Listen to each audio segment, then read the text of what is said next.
Bom, senhores, estamos ao vivo agora.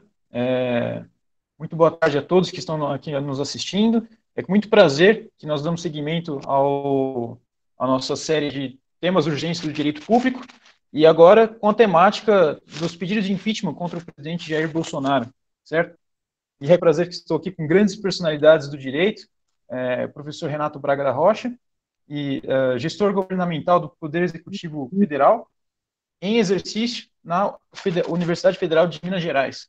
E também com o professor Nuno Coelho, professor da Faculdade de Direito de Ribeirão Preto, da Universidade de São Paulo. Muito obrigado a todos. Vamos começar aqui a apresentar.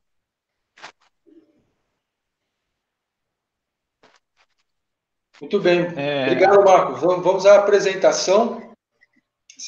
Vamos agora contar com a sua relatoria para sistematizar, para que a gente possa ter uma visão de conjunto acerca dos pedidos de impeachment, até agora protocolados contra o presidente da República, a gente entender que tipo de argumentação está ali desenvolvida, não é? E que destino podem ter. Quero aproveitar e enviar um grande abraço aqui ao professor Renato, um grande prazer revê-lo, uma liderança da nossa geração na academia, na gestão pública. Muita alegria poder contar com a sua participação aqui conosco. Prazer é todo meu, professor Nuno. Eu quero renovar os meus cumprimentos pela iniciativa e da série dos temas urgentes de direito público, e agradecer também pelo convite para estar presente na sessão de hoje. Perfeitamente. É um prazer estar aqui com os senhores. Bom, contextualizando aqui, dando início à nossa temática, eu vou apenas contextualizar para as pessoas que estão assistindo para a gente, que nós enviamos, há um mês atrás, um ofício diretamente para o gabinete do Rodrigo Maia, presidente da Câmara dos Deputados, e a assessoria, o corpo de assessores dele, respondeu para nós enviando uma tabela com toda a classificação de todos os pedidos de impeachment que eles receberam, né, desde fevereiro de 2019, e eram 51 na época, né, até o mês passado, e até hoje já foram protocolados mais 2, e, portanto, dando um montante de 53 pedidos. E nós fomos atrás e conseguimos também acesso, através da assessoria do gabinete do Rodrigo Maia, conseguimos acesso aos pedidos de impeachment na íntegra, todos eles em PDF, nós tivemos a oportunidade de analisar e fizemos uma análise taxonômica, digamos assim, né, uma categorização dos assuntos que eram abordados em todos eles, e pudemos, foram ao todo 14 assuntos, e pudemos aqui sintetizar em 6 grandes tópicos, né, que é o que abordaremos hoje, que será segurança nacional, ameaças à democracia, obstrução de justiça, crimes ambientais, saúde pública e fake news, certo? Agora, começando uma análise preliminar aqui no preâmbulo, hoje trataremos sobre a análise das alegações presentes nas 53 denúncias de crime de responsabilidade contra o presidente da República, Jair Bolsonaro. Colocamos aqui, apenas para ilustrar, para vocês que estão nos assistindo, as fotos da tabela que foi enviada para a gente, né, há um mês atrás, e são 11 tabelas. A primeira aqui, podemos ver, podemos dar um zoom aqui. A primeira foi classificada em data, legislatura do presidente, ementa, interessado, situação, né?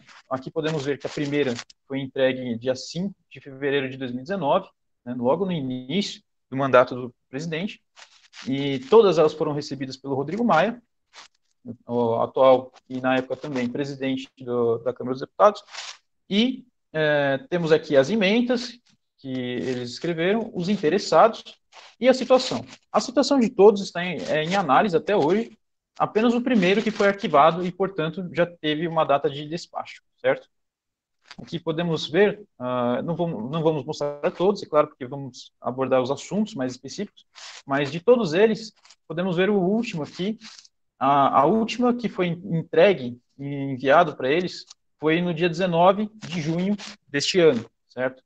A de número 51, e depois foram enviadas mais 2 que a gente conseguiu ter acesso também, certo? Está em análise, e, portanto, essa é a introdução, é sobre isso que vamos abordar na temática de hoje.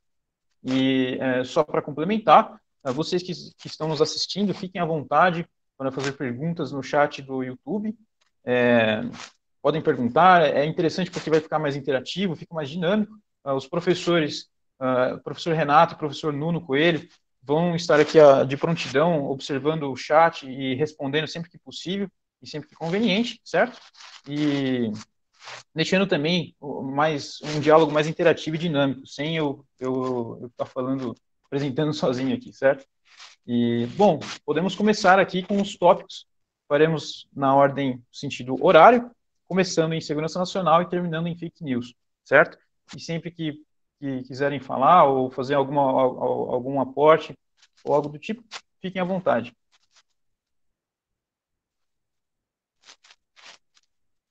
Bom, a começar aqui com o tópico de segurança nacional, um dos assuntos que foi abordado com mais veemência, né, nos pedidos de impeachment foi crime de segurança contra a segurança nacional, como, por exemplo, quebra do princípio de neutralidade diplomática por atos de hostilidade contra a nação estrangeira, previstos também na Lei 1079 de 1950, e como xenofobia, agressão internacional, pela difusão pública de acusações com declarada inexistência de conjunto probatório, né?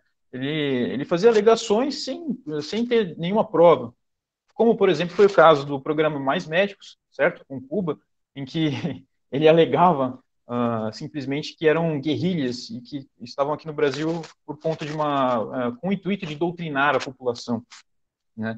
E um dos fatos mais recentes que aconteceram, por exemplo, também, foi o apoio aos atos de guerra feito pelos Estados Unidos, né, em que houve um ataque diretamente do Corpo de Defesa dos Estados Unidos ao general iraniano Soleimani, certo? E o presidente Jair Bolsonaro alegou publicamente que era a favor desse ataque.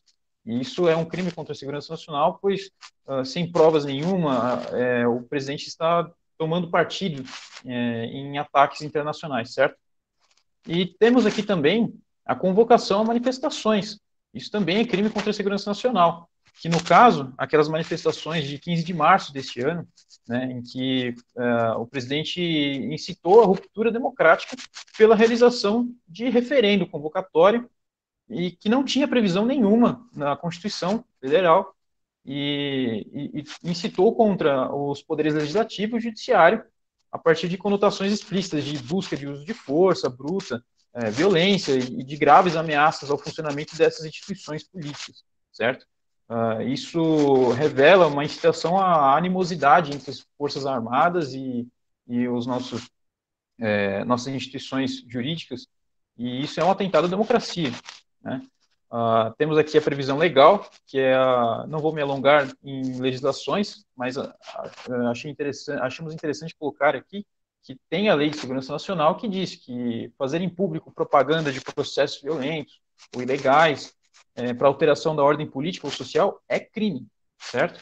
E de discriminação racial também, luta pela violência entre classes sociais e perseguição religiosa, bem como incitar a subversão da ordem política ou social, né? E como consta aqui, no artigo 23, inciso 2,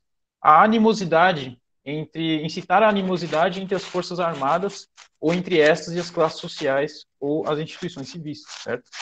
Isso tudo é crime previsto em legislação. E, bom, terminamos esse tópico, fiquem à vontade para fazer perguntas, a gente pode voltar depois, não precisa fazer perguntas correndo, podemos voltar e tratar desses tópicos, fiquem livres, ok? E os professores também podem falar sempre que julgarem conveniente. Agora, o próximo tópico aqui que podemos abordar é ameaças à democracia. No caso, uma questão de soberania em risco, certo? Por claros episódios de ingerência na administração dos governos estaduais, interferência nas competências dos estados em questões de segurança pública, e, claro, um eterno compromisso cognitivo do presidente com objetivos que tentem solucionar a crise político-econômica por meio de sempre de rupturas institucionais, sempre em contrariedade com a ordem constitucional, sempre tentando resolver crises político-econômicas através de incitação de manifestações e revoltas, ou até incitando as forças armadas, né? Temos aqui também ameaças à democracia, são feitas por declarações indecorosas, como os senhores mesmos podem lembrar, como ocorreu no Facebook, Twitter, nas redes sociais. Defesa da ditadura militar, que não é recente, é algo que acontece desde quando ele era antes deputado federal, ainda há, digamos, 15 anos atrás, e também atentado contra a liberdade de imprensa. Tudo isso que vamos abordar agora. Sobre declarações indecorosas, foram feitas declarações por meio de redes sociais e veículos de comunicação de amplitude nacional que expedem ordem contrária à Constituição e principalmente incompatíveis com a dignidade, honra e decoro do cargo, certo? São declarações que ele fazia em público, tanto em rede nacional quanto em redes sociais, e que não são compatíveis com as prerrogativas de dignidade, honra e decoro que um presidente da República deveria ter, certo? Aqui, sobre a defesa da ditadura militar, né, são declarações favoráveis há anos atrás, até os dias de hoje, favoráveis ao rompimento da ordem democrática, às violações dos direitos humanos e direitos fundamentais, tanto pela defesa da tortura, quanto pela relativização da tortura também, no período da ditadura militar no Brasil. E também defesa de milícias, de grupos de extermínio, sempre, como eu já havia dito, provocando ou incitando, a tentativa de incitar a animosidade entre forças armadas e instituições civis, certo? Como se fosse tentando intensificar a violência entre as instituições brasileiras. Aqui também, casos muito importantes que aconteceram diversas vezes, inclusive recentemente essa semana, né, que é atentado contra a liberdade de imprensa, né, e que é conduta típica de crimes contra a honra por ofensas públicas a equipes de repórteres, como ocorreu ontem ou antes de ontem, salvo engano, né, contra aquele repórter que perguntou sobre a quantia enorme recebida por sua esposa pelo Queiroz. E ameaças também a redes de televisão, devido à renovação de concessão vinculada a condições administrativas de favorecimento pessoal pela subserviência dos veículos de comunicação. Ou seja, ameaçar a liberdade de imprensa pela sempre tentando negociar a renovação de concessão de acordo com as condições administrativas que ele queria para o favorecimento pessoal dele e da posição ideológica, política e pessoal também que ele tinha, né? Isso é uma ameaça à liberdade de imprensa. Exato. Deixe-me observar. Nós temos as hipóteses de crime de responsabilidade do presidente da República previstas no artigo 85 da Constituição. E, por muitas vezes, e por todas essas diferentes formas, se percebe a infração, né, desses princípios, desses valores, destas normas. Quando, por exemplo, se atenta contra o exercício dos direitos políticos, individuais e sociais, objeto do inciso 3º do artigo 85. Né? Então, nós temos já referidas aqui ações claramente contrárias ao exercício dos direitos políticos, com manifestações, por exemplo, de que certas opiniões políticas de certos grupos, por exemplo, de esquerdistas, entre aspas, ou comunistas, entre aspas, ou petistas, ou enfim, qualquer um desses detentor dessas ideologias que eles querem reprimir, não é? Tem sido claramente foi claramente posto pelo presidente da República que essas pessoas deveriam ser caladas, eventualmente, também disse que elas deveriam ser mortas, não é? De que elas deveriam ser anuladas. Então, palavras que representam claramente o constrangimento do exercício dos direitos políticos, que também acontece com a defesa do regime ditatorial que se marcou exatamente pela ofensa a todas essas liberdades.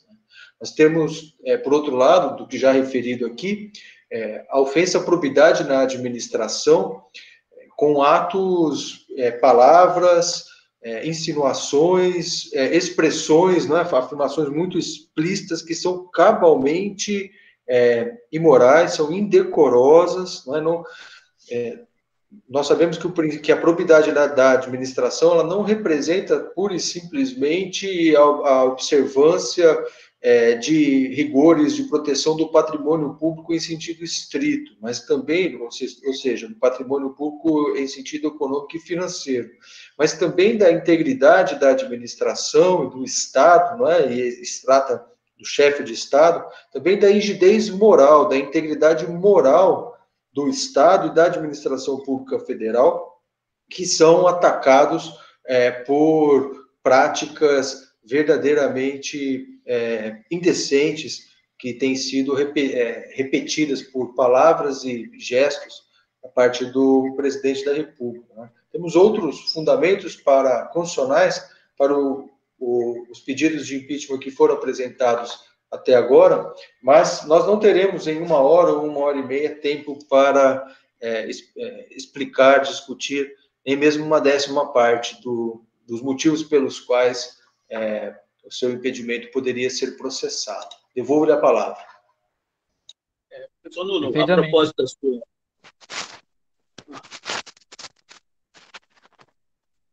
propósito da sua intervenção, professor, eu desejaria observar o seguinte: de fato, todas essas manifestações no sentido de restrição de direitos políticos individuais caracteriza claramente conduta ilícita configurável como crime de responsabilidade. E é parte de uma ideia, eu tenho dito que nada disso que nós temos visto pode surpreender a quem quer que seja, mesmo ao mais desavisado cidadão ou eleitor. Essas manifestações que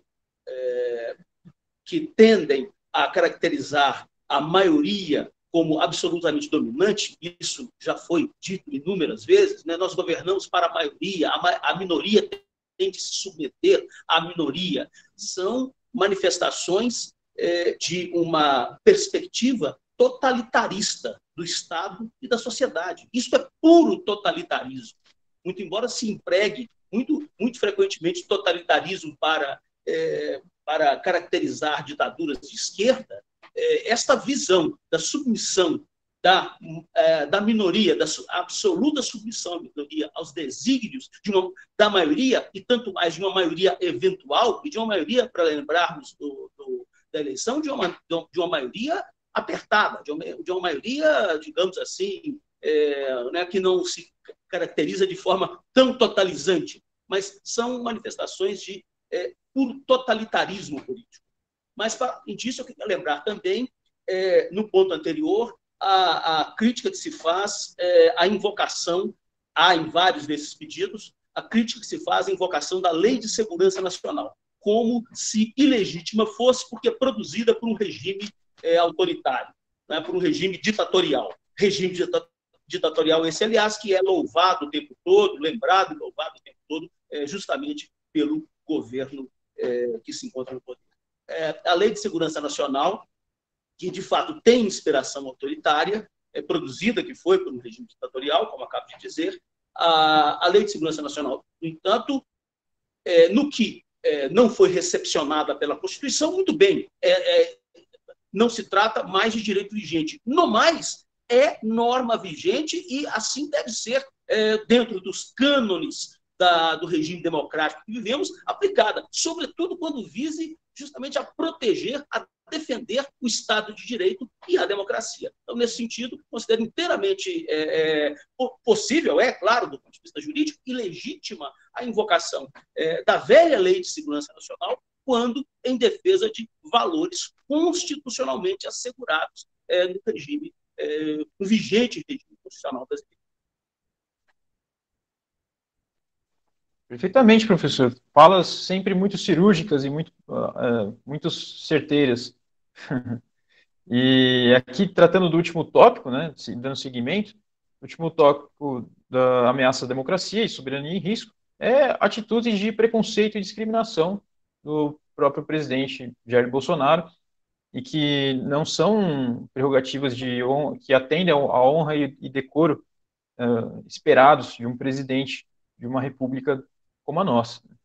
E aqui, preconceito e discriminação contra minorias, tais como indígenas, povos quilombolas, comunidades LGBTs, tudo isso em contrariedade a direitos sociais e objetivos fundamentais previstos em texto constitucional, né? Vale lembrar aqui, percebam, a nossa Constituição Federal, ela tem um caráter de direcionamento. Ela sempre, ela projeta objetivos para o futuro, né, no seu texto. E são previstos esses objetivos aqui como erradicar o preconceito e discriminação, certo?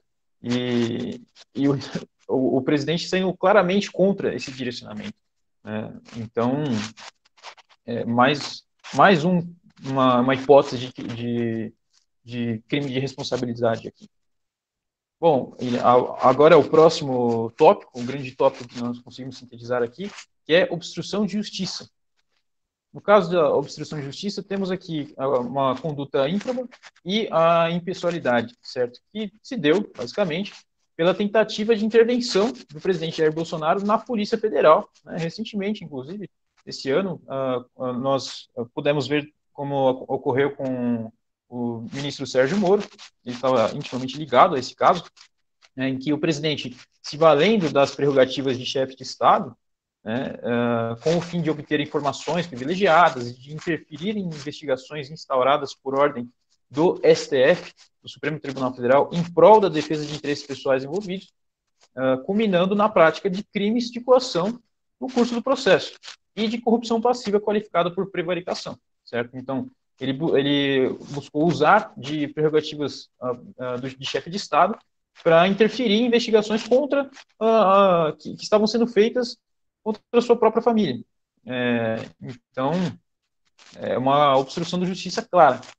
E aqui, no caso da impessoalidade, mais especificamente, que é diferir prerrogativas de gestão impessoal do presidente da República. O presidente da República tem que ter uma gestão impessoal. Não importa se sua família também compartilha do ambiente político, também está inserida na política, deve haver a impessoalidade, certo? E ele sinalizou atos administrativos que, mediante a utilização dos poderes inerentes ao cargo dele, como presidente, ele objetivou o resguardo de integrantes da sua família ante investigações policiais, certo? Isso fere as prerrogativas de gestão impessoal. E aqui também de conduta ímproba, né? No caso, a determinação anômala, né, de diligências, exigência de acesso a relatórios de investigações, que, sob sigilo total e legal e tentativa de indicação de autoridades submetidas aos desígnios da natureza privada do ocupante da presidência da República. Ou seja, é uma determinação estranha, digamos assim, extraordinária, que não deveria ocorrer, não faz parte do padrão normativo e da prerrogativa de um presidente da República fazer determinações de diligências e exigir acesso a relatórios de investigações que estão sob sigilo legal, né? E ele fez isso ainda pela tentativa de mudar, no caso, pessoas de alto escalão da Polícia Federal, da própria instituição, para colocar alguém ali que fosse favorável às suas determinações, né? E isso é tentativa de obstrução da justiça. Foi, inclusive, o que culminou no episódio ali, Sérgio Moro, ministro Sérgio Moro, saindo do ministério e deixando o governo ali de Jair Bolsonaro, porque ele não concordava e não sabemos bem ali o que teve de litígio entre os dois, digamos assim, né? Isso tudo culminou em obstrução da justiça. E isso foi, principalmente no caso da interferência da Polícia Federal, e isso foi uma das grandes alegações e denúncias que foram feitas em todas as 53, ou pelo menos a maior parte das 53 denúncias que foram feitas em prol de pedido de impeachment contra o Bolsonaro. Agora, também temos aqui o caso de crimes ambientais, né, que todos sabemos o que a devastação e a negligência que ocorre com nosso patrimônio natural, né, do Brasil. E no caso aqui, o Fundo Amazônia, temos problema com o Fundo Amazônia, problemas no IBAMA e o ICMBio, e de fiscalização ambiental, principalmente. Tudo isso devido à permissão à prática de abuso de poder que foi dado ao ministro Ricardo Salles, né, do Ministério do Ambiente, Ministério do Meio Ambiente, em prol do desmonte desenfreado de estruturas de proteção ao meio ambiente. Que culminou, por exemplo, com a fiscalização ambiental, que foi enfraquecida por causa do desmonte da estrutura fiscalizatória pela flexibilização e redução de multas de crimes ambientais, por exemplo. E uma desses meios foi a criação do núcleo de conciliação, que é basicamente você poder dar a opção da pessoa que cometeu o crime de negociar, entre aspas, né, negociar, grosso modo, a sua multa, o pagamento da multa, diminuindo a multa e, por vezes, ainda anulando a multa. Isso é um enfraquecimento absurdo e muito robusto da estrutura fiscalizatória da floresta amazônica, certo? E aqui também temos o caso do IBAMA e do ICMBio, que é basicamente a neutralização do Instituto Brasileiro do Meio Ambiente dos Recursos Naturais Renováveis, né, o IBAMA, e consequente transferência do Serviço Florestal Brasileiro para o Ministério da Agricultura, que, se me permitem, é muito irônico, né? Você transferir o Serviço Florestal Brasileiro e deixar a comando do Ministério da Agricultura. E também, no caso, a neutralização do Instituto Chico Mendes de Conservação da Biodiversidade, o ICMBio, que, com perdas de autonomia de técnicos e perda também de segurança em campo e fiscais ambientais. Isso tudo contribui para um desmatamento desenfreado, para a intensificação de queimadas e inclusive, a invasão de propriedades agrícolas, né, de áreas que são áreas de preservação permanente, né, que são as chamadas APPs, áreas de preservação permanente.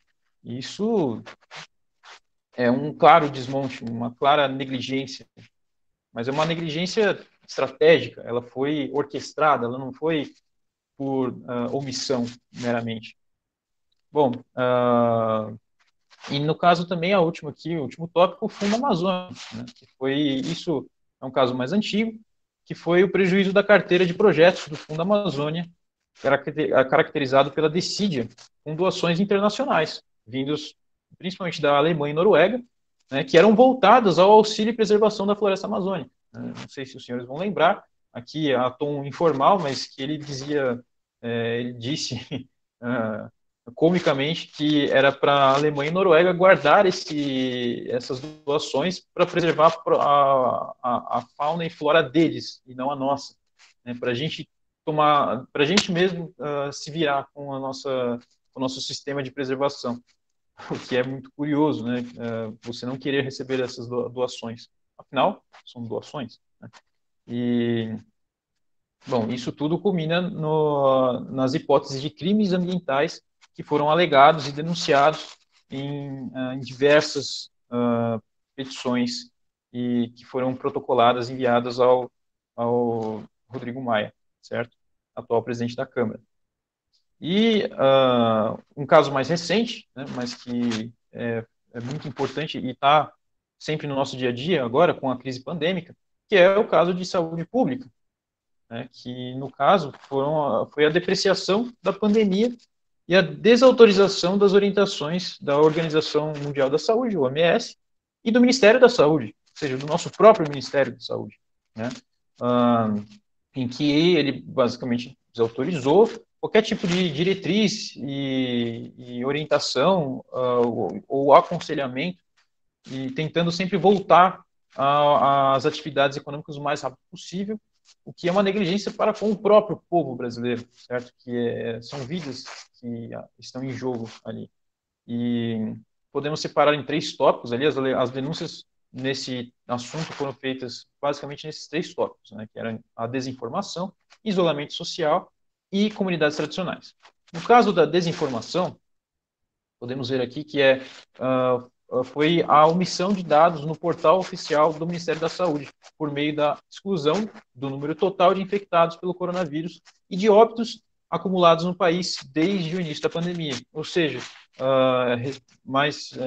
alguns meses atrás, né, chegou a um ponto em que o portal oficial, o site oficial do Ministério da Saúde, deixou de constar ali os números totais, os dados que eram trazidos diariamente, deixou de constar e os dados foram excluídos.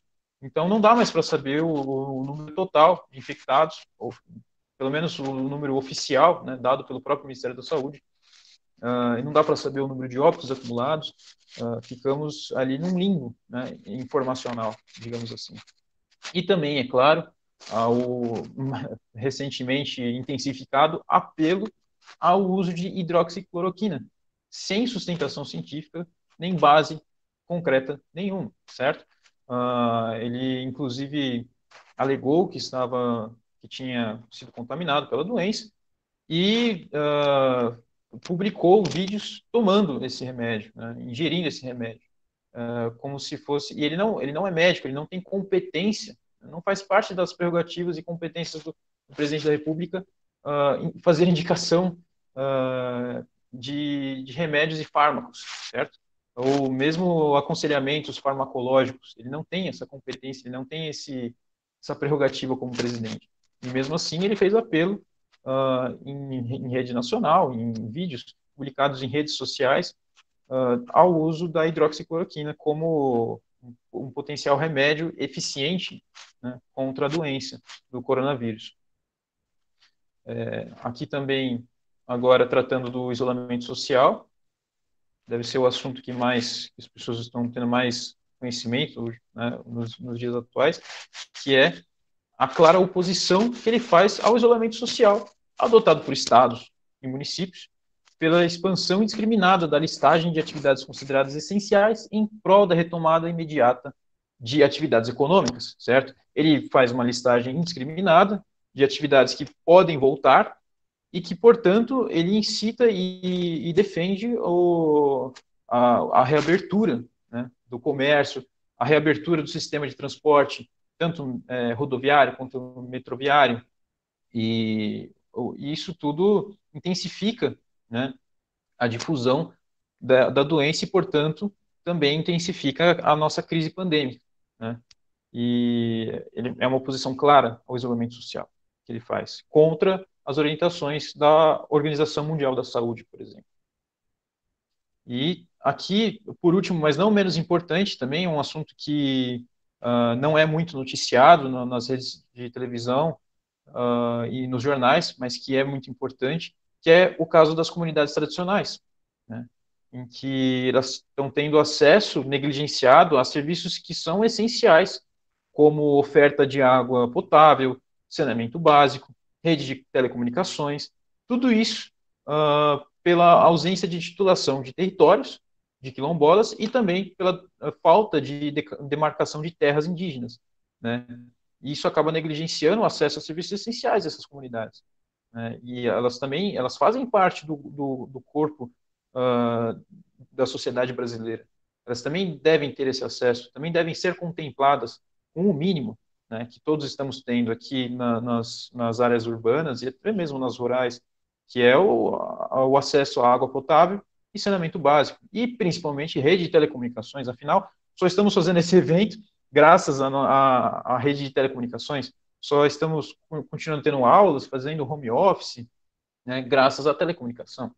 E eles não estão tendo acesso a isso. Então, são serviços essenciais negligenciados para essas comunidades tradicionais, certo?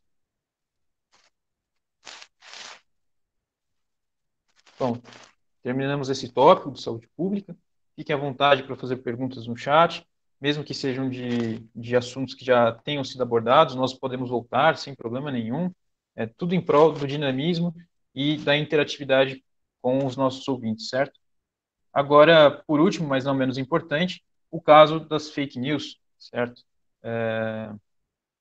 Esse é um tópico que foi abordado, inclusive, por nós aqui do Instituto Agenda e do professor Nuno Coelho Advocacia, em que nós já fizemos a primeira série do Temas Urgentes do Direito Público foi sobre as AIJS, né, as chamadas Ações Judiciais de Investigação Eleitoral, feitas contra a chapa Bolsonaro-Mourão, em que a gente tratou ali das fake news, da CPMI das fake news, né, as chamadas Comissões Parlamentares Mistas de Inquérito, né, e, no caso, ela, sinteticamente falando, trata do uso ilegal de redes sociais no período eleitoral, que foi isso já no período eleitoral, foi, inclusive, era uma das alegações que estava presente nas primeiras petições, principalmente, né, e foi tratada recentemente, alguns meses atrás, na Comissão Parlamentar Mista de Inquérito, né, conduzida pelo ministro do Supremo Tribunal Federal,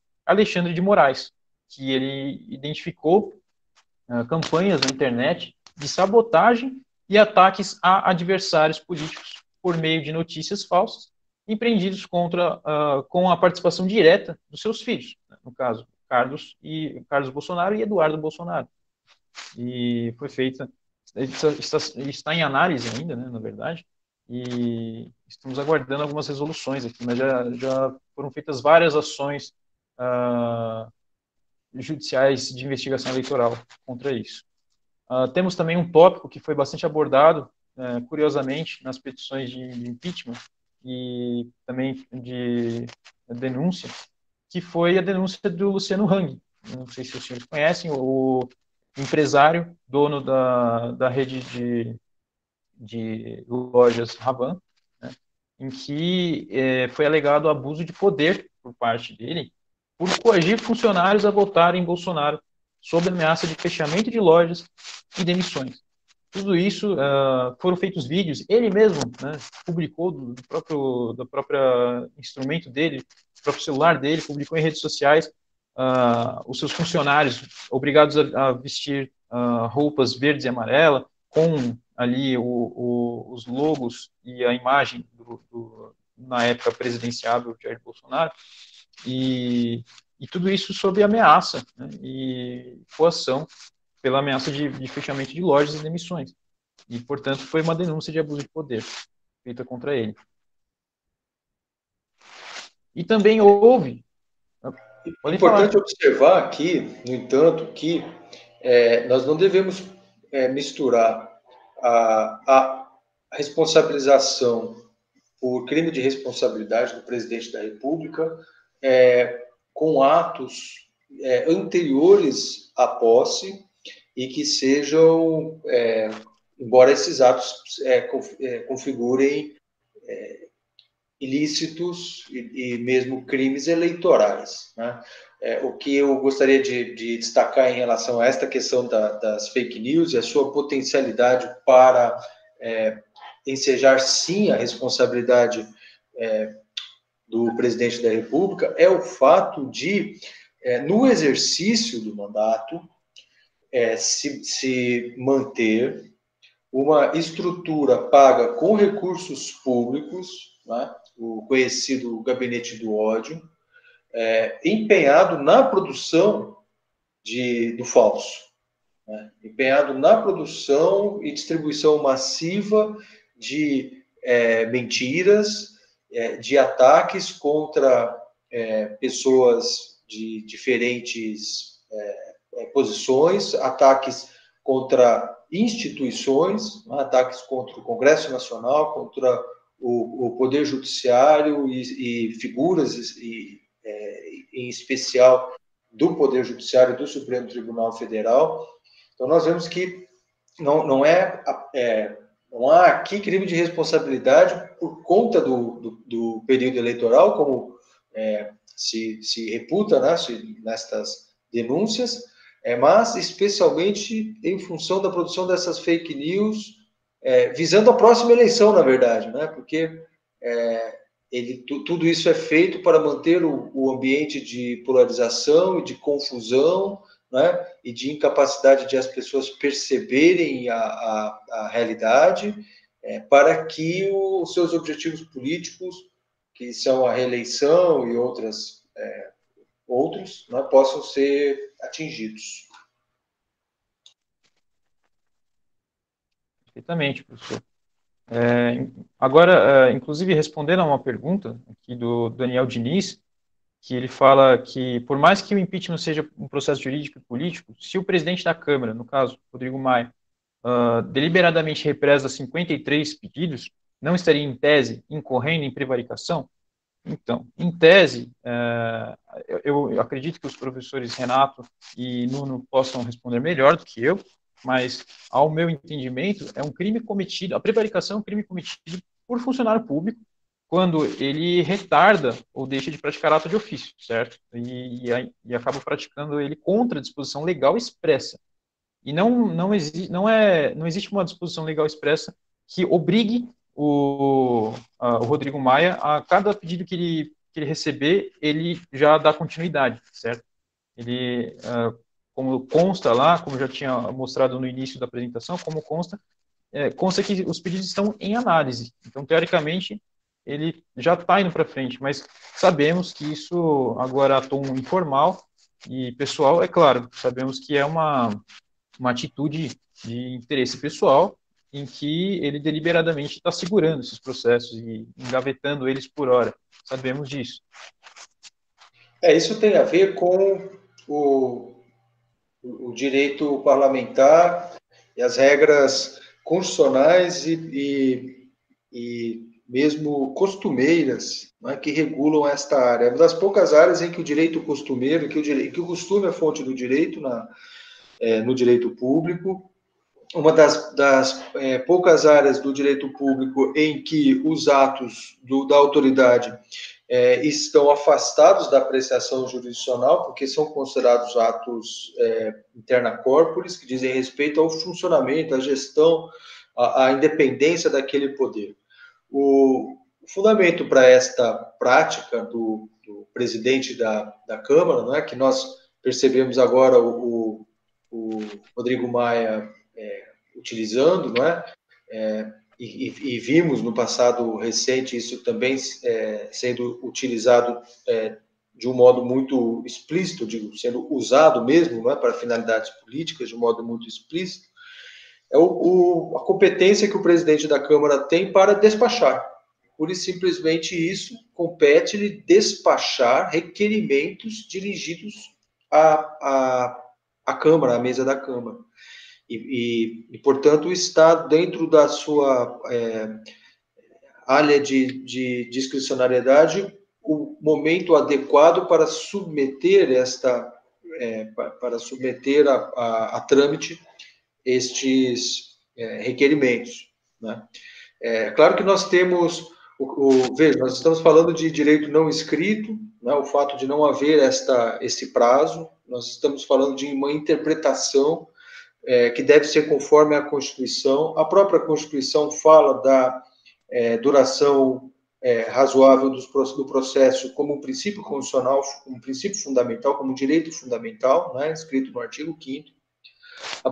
E, portanto, este princípio da duração razoável do processo, ela não se imputa apenas ao processo judicial, mas ela se aplica a todos os processos, também o processo legislativo, também o processo administrativo, né? É preciso dar sempre interpretação ampla e concretizadora para as normas constitucionais que estabelecem direitos fundamentais. Então, essa é uma questão que exige uma reconsideração por parte da inteligência jurídica, por parte da interpretação do Supremo Tribunal Federal, né, se nós podemos mesmo conviver legitimamente com esta possibilidade de manipulação para os seus próprios interesses, para o interesse do governo, para o interesse do partido, do presidente da Câmara, do tempo com que ele dá destino a esses requerimentos, porque isto é capaz, como vemos, né, tem sido capaz de tornar letra morta, por conta de uma só autoridade da República, que é o presidente da Câmara, pode se transformar em letra morta todo o sistema de responsabilização do presidente da República por exemplo, por infração à moralidade administrativa. Lembremos, por exemplo, que o presidente da República não responde por improbidade administrativa no regime da lei de improbidade administrativa, porque existe a responsabilização pelo crime de responsabilidade do artigo 85. Na medida em que isto pode ser simplesmente transformado, represado de modo a não existir a possibilidade de responsabilização dele, do presidente, nós temos a eliminação da possibilidade da responsabilidade do chefe de governo federal e do chefe de Estado no Brasil de ser responsabilizado em caráter extrapenal por ilícitos que faça. Isso é antirrepublicano, porque é o princípio da República, o princípio da responsabilidade. Nós não podemos voltar à Constituição de 1824, que dizia que o chefe de Estado, que era o imperador, era irresponsável, não respondia pelos seus atos. Então, nós temos um problema aí de efetividade do princípio republicano, sobre o qual nós precisamos, com certeza, pensar. Muito bom. Pois é, esse tema do estabelecimento dos limites e do próprio exercício da competência do presidente da Câmara dos Deputados para o exame de admissibilidade dos pedidos de impeachment me parece dos temas mais importantes. Não por acaso, aliás, ele comparece em questionamentos apresentados aqui no chat pelo Daniel Diniz, pelo professor Marcos Pape, pela Bárbara França, dos temas mais relevantes que se põem em discussão, especialmente no nosso encontro de hoje, para além da excelente sistematização feita pelo Marco do universo dos pedidos realizados. Eu penso que diante da impossibilidade material de analisarmos com minúcia cada um, não sequer dos pedidos, mas cada um dos temas, até isso é muito difícil no espaço que dispomos, no tempo que dispomos, mas eu penso que a discussão sobre, não do mérito dos pedidos, mas desse procedimento totalmente abstruso estabelecido pela Câmara dos Deputados para o segmento dos pedidos de impeachment, me parece que deve constituir matéria de preocupação nossa, do meio jurídico e do meio político nacional. A Constituição, a nossa Constituição, inspirada no modelo dos direitos de origem anglo-norte-americana, especialmente, mais diretamente, no direito norte-americano, a partir da Constituição de 1891. Estabelece o impeachment, estabelece o mecanismo do impeachment. A lei ordinária vem, a lei número 1079, de 10 de abril de 1950, é bastante minuciosa no detalhamento não só das categorias, como dos tipos de crimes de responsabilidade que ensejam impeachment, e como também do processo, muito embora esse processo venha sofrendo ajustes e adaptações, inclusive por atos do próprio Supremo Tribunal Federal, nas experiências que nós tivemos, porque nem sempre em absoluta conformidade com o regime constitucional vigente. Mas nem a Constituição, nem a lei atribuem ao presidente da Câmara dos Deputados a competência monocrática para exame de admissibilidade dos pedidos.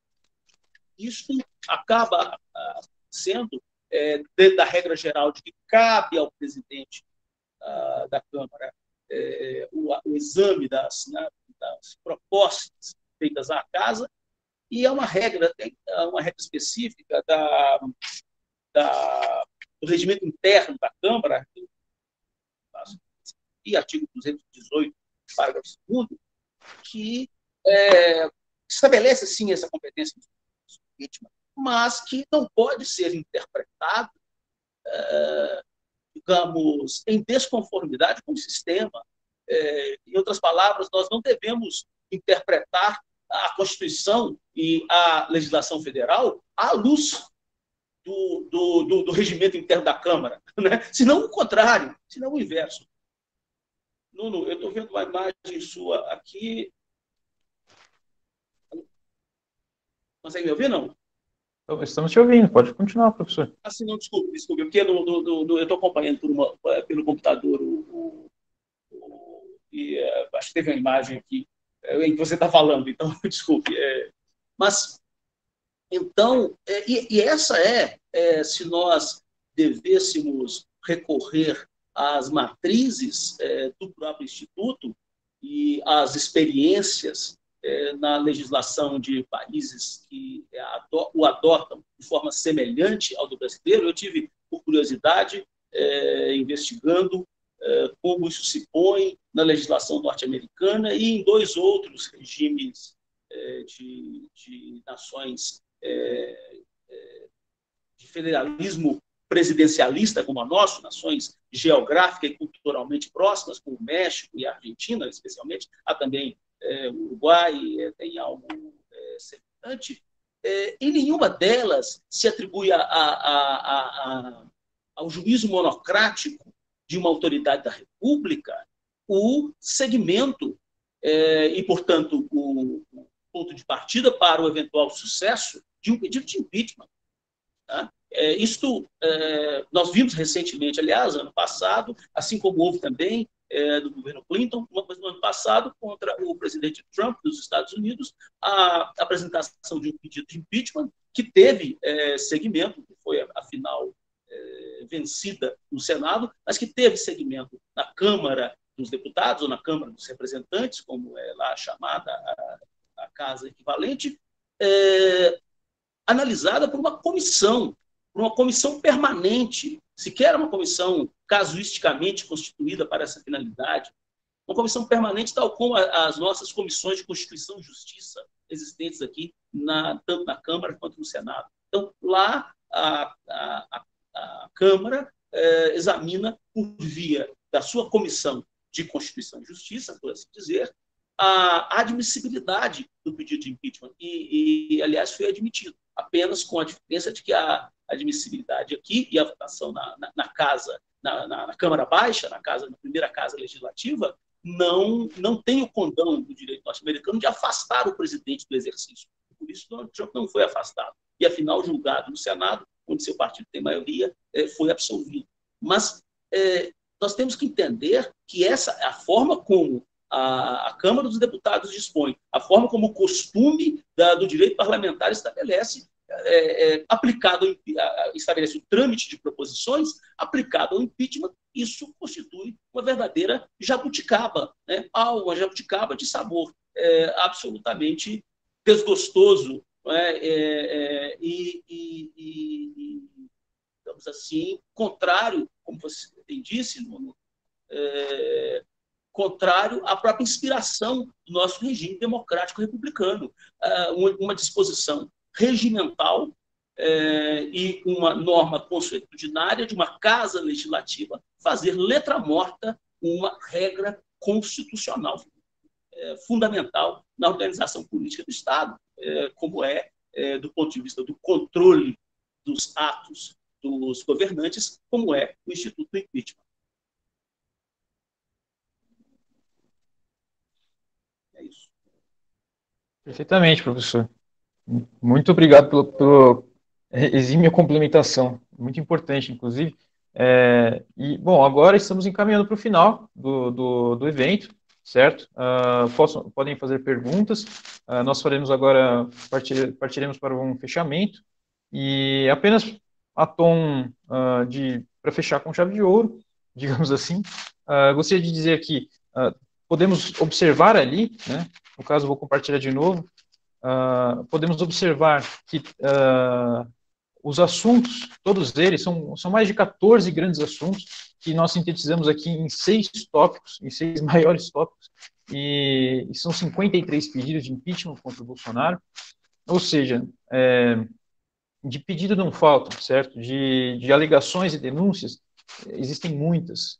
E são petições, cada uma delas com mais de 50, 70 páginas. Então, e todas elas bem escritas, bem redigidas, bem fundamentadas, tanto semanticamente falando, quanto juridicamente falando, certo? Então, podemos perceber aqui que é uma questão política agora, né? Está a cargo do presidente da Câmara dos Deputados, o Rodrigo Maia, de dar seguimento ou não, né? E aí envolvem questões políticas, pessoais, infelizmente, certo? E agora cabe a nós esperar, mas não faltam fundamentos legais e legítimos para que seja dado seguimento a um pedido de impeachment contra o presidente da República atual, Jair Bolsonaro. Isso, Marcos, me permite uma orientação para aqueles que nos ouvem, não significa uma adesão a priori, penso que não minha, com certeza, e penso que não também do professor Nuno ou sua, a ideia de que esses atos ensejam necessariamente a aplicação da pena, né, de destituição do cargo previsto no procedimento do impeachment. O que nós estamos tentando demonstrar, fundamentalmente, é que nesses 53 pedidos há um mínimo, ou se não na sua totalidade, ao menos em sua larga maioria, há um mínimo de plausibilidade, há um mínimo de razoável conexão dos fatos com os tipos legais previstos como crimes de responsabilidade e que, portanto, à vista disso, os pedidos são, ao menos, admissíveis para a emissão do juízo das casas legislativas. Não se trata de uma... Aqui não estou fazendo proselitismo da aplicação do impeachment contra o atual presidente, senão a ideia de que esses pedidos não estão aí postos gratuitamente. Todos eles têm, ou em sua maioria, têm robustos fundamentos, há clara correlação dos comportamentos apontados com a norma legal e nós não podemos ficar reféns, o país não deve, o Estado de Direito não deve ficar refém de, digamos, interesses circunstanciais de natureza político-partidária ou mesmo pessoais de uma autoridade da República. Fundamentalmente, isso que eu penso que constitui uma conclusão de minha parte, uma conclusão desse estudo que fizemos e que agora apresentamos ao nosso público. Se eu devesse fazer uma ressalva em relação aos posicionamentos insistentemente, estou me alongando, mas prometo. Fique à vontade, professor. Logo, se eu devesse fazer uma ressalva em defesa, assim dizer, mas não se trata aí de uma defesa político, jurídico-institucional, mas uma defesa de natureza meramente político-conjuntural, de parte do presidente da Câmara, deputado Rodrigo Maia, está um pouco naquilo que uma colega nossa aqui agora, eu mencionei o nome dela, mas perdi a intervenção dela no chat, não consigo localizar. Mas, Bárbara França? Bárbara França, exatamente. Ela faz a propósito das declarações do presidente da Câmara a respeito, quando questionado sobre sua omissão, que me parece, de fato, uma omissão ilegal à luz do sistema, mas da sua omissão em dar andamento aos pedidos recebidos. Diz o Maia que, segundo ela própria reproduz, ele disse isso numa entrevista, aliás, ao Roda Viva. No programa no Roda Viva, isso mesmo. Entre outras oportunidades, tem acenado que, bom, essa não é uma solução para os problemas do país, o país vive crise muito grave, talvez o procedimento de impeachment pudesse agravá-lo. Bom, essa é uma avaliação até possível, até discutível, assim como eu entendo que o próprio presidente da Câmara, ainda que não aderisse a este governo, ainda que não fosse, e ele mantém lá uma relação, né, digamos, de eventual solidariedade ou adesão, mas também relações de distanciamento com o governo, conforme os temas e as matérias em discussão, mas o juízo que ele pode fazer, um juízo que seria até responsável do ponto de vista político, diz respeito à análise de viabilidade política, já que aquela velha discussão, processo jurídico, político, né, da viabilidade política do andamento de um processo de impeachment. De fato, esse tipo de exame é feito e deve ser feito, mas eu diria que esse é apenas um ingrediente, ou esses são apenas alguns dos ingredientes que não podem afastar e eliminar, nulificar o próprio Instituto, não é? A própria viabilidade do Instituto dentro do sistema do direito brasileiro. Então, uma vez mais, nós devemos submeter as regras regimentais da Câmara dos Deputados à lei e à Constituição, e não o inverso. É essa, fundamentalmente, digamos assim, a exortação que eu faço à reflexão dos nossos colegas do meio jurídico. Muito obrigado, professor Renato. Concordo em gênero, número e grau com as observações.